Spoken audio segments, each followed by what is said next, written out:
It was a ragged morning in Greenwich Village when Lenny Bruce walked onto a stage that felt less like wood and more like a battleground.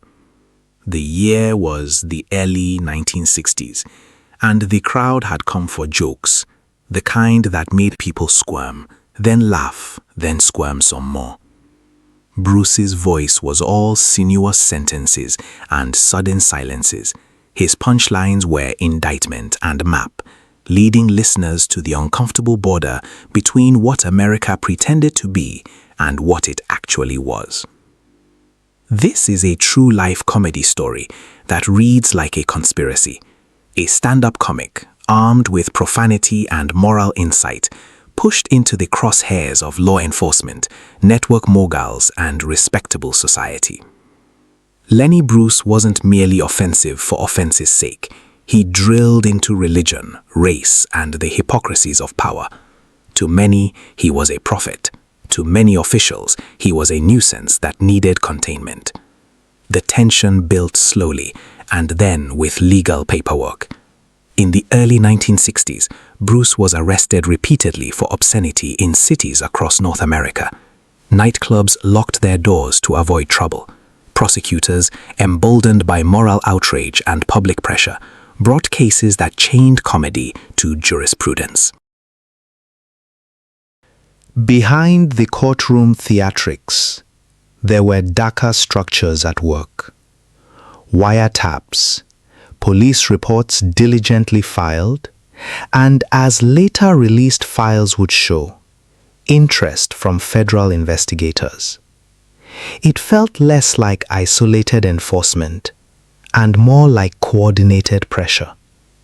Venues would quietly discourage his booking. Managers would be warned. Footage and transcripts were gathered as if preparing an exhibit. Bruce's trials became theater of another kind.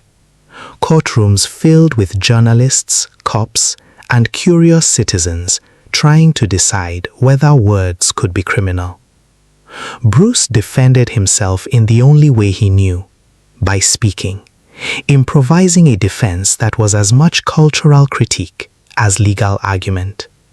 He joked about the absurdity of being prosecuted for revealing truths. He joked because the alternative was silence.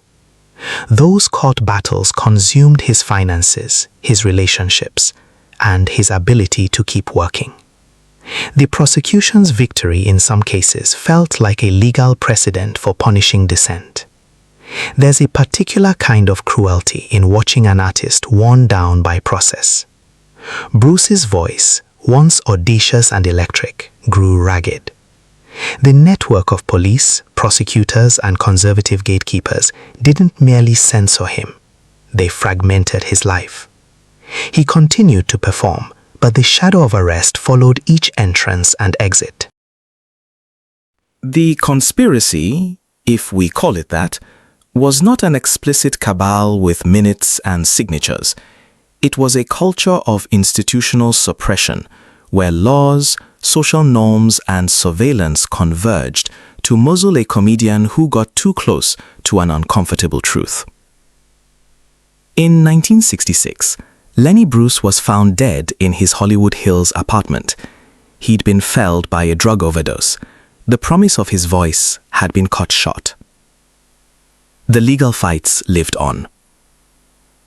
Decades later, the state that had convicted him revisited the case. In 2003, New York posthumously pardoned him, an act that read like a begrudging admission that the law had been used to punish speech rather than protect public decency.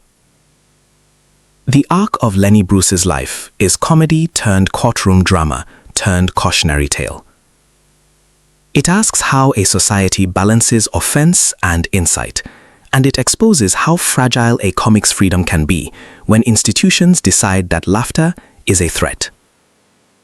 Today, stand-ups cite Bruce as a saint of free speech.